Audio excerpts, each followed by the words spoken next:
नमस्कार। आज बात करते हैं कैनरा बैंक की। देखिए, ये एक ऐसा स्टॉक है जो आजकल आप कह सकते हैं एक बिल्कुल चौराहे पर खड़ा है। कुछ लोगों को लगता है कि ये एक छिपा हुआ हीरा है, तो कुछ को लगता है कि भाई इसकी चमक अब फीकी पड़ रही है। तो चलिए इसी गुत्थी को सुलझाने की कोशिश करते हैं। तो सवाल यही उठता है कि क्या कैनरा बैंक में अभी भी पैसा बनाने का मौका बाकी है, या फिर जो इसकी शानदार कहानी थी वो अपने क्लाइमैक्स पर पहुंच चुकी है और अब बस एंड क्रेडिट्स बाकी हैं। अच्छा, तो किसी भी कहानी को समझने के लिए उसके हीरो को जानना जरूरी है ना? और इस कहानी का हीरो है स्टॉक का प्राइस। आज की तारीख में ये करीब करीब 125 रुपये 70 पैसे पर ट्रेड कर रहा है। तो हमारी सारी बातचीत, सारा एनालिसिस इसी नंबर के इर्द गिर्द घूमने वाला है। तो चलिए सबसे पहले उन लोगों की बात सुनते हैं जो इस स्टॉक को लेकर काफी बुलिश हैं, मतलब जिन्हें लगता है कि यहाँ से ये और ऊपर जाएगा। देखते हैं उनके तर्क क्या हैं।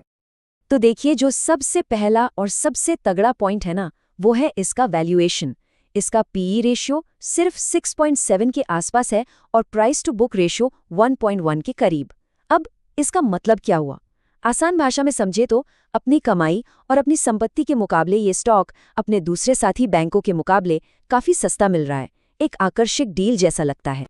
और बात सिर्फ सस्ते वैल्यूएशन की नहीं है, बैंक के जो फंडामेंटल्स हैं, मतलब जो उसकी नींव है, वो भी लगातार मजबूत हो रही है। देखिए, बैंक की एसेट क्वालिटी सुधर रही है और जो सबसे बड़ी सिरदर्दी होती है बैंकों की, एनपीए यानी डूबा हुआ कर्ज, वो भी घट रहा है। ऊपर से आजकल सरकारी बैंकों के लिए माहौल भी आप जानते हैं काफी अच्छा चल रहा है। और ऐसा सिर्फ हम नहीं कह रहे, कई बड़े बड़े एनालिस्ट्स भी इसी तरफ इशारा कर रहे हैं। उनका भी यही मानना है कि भाई जब फंडामेंटल्स अच्छे हों, माहौल पॉजिटिव हो, तो ये स्टॉक वाकई में एक अच्छी खरीदारी का मौका बन सकता है। और अगर हम ज्यादातर एनालिस्ट्स की टारगेट प्राइस का एक एवरेज निकालें, तो वो करीब 126 रुपये 19 पैसे पर आता है। हाँ, ये अभी के प्राइस से बहुत ज्यादा ऊपर तो नहीं है, लेकिन इशारा तो पॉजिटिव साइड पर ही है। लेकिन जैसा कि हम जानते हैं, हर सिक्के के दो पहलू होते हैं। यहाँ पर एक बहुत बड़ा सवाल खड़ा होता है, क्या ये सारी अच्छी बातें, ये सारा पॉजिटिव माहौल मार्केट ने पहले ही प्राइस इन कर लिया है? मतलब क्या इसकी कीमत में ये सब कुछ ऑलरेडी शामिल है? चलिए अब सिक्के का दूसरा पहलू भी देख लेते हैं। तो अब बात करते हैं बेयर केस की, मतलब उन लोगों की जो मानते हैं कि यहाँ पर थोड़ा संभल कर चलने की जरूरत है। उनका सवाल ये है कि क्या इस स्टॉक की जो जबरदस्त रैली थी वो अब खत्म हो चुकी है? देखिए, जो सबसे बड़ी चिंता की बात है ना, वो है इसका हाल का परफॉर्मेंस।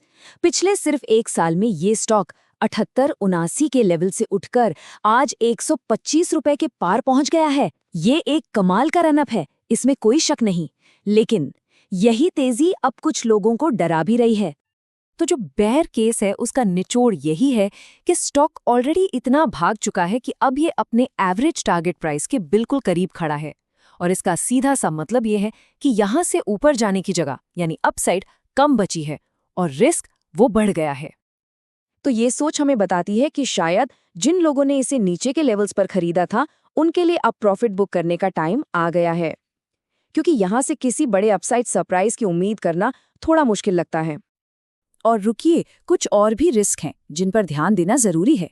जैसे पूरी इकोनॉमी का हाल कैसा रहता है, सरकार या आरबीआई की तरफ से कोई नया नियम आ जाए, या फिर अगर लोन बांटने की रफ्तार ही धीमी होगी तो उसका सीधा असर बैंक पर पड़ेगा। तो ये वो सारी चीजें हैं जो आगे चलकर स्टॉक की चाल को बिगाड़ सकती हैं। तो ठीक है, अब हमारे सामने कहानी के दोनों साइड्स हैं, बुल केस भी है और बेयर केस भी।